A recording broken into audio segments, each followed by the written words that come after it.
জাতীয় শহরকে গড়ার দায়িত্ব নিয়েছে।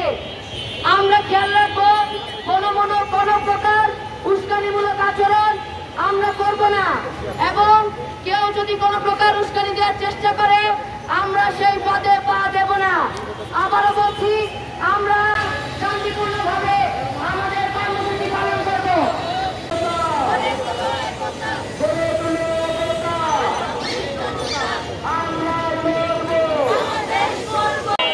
ছাত্র পুলিশ জনতা বাংলাদেশ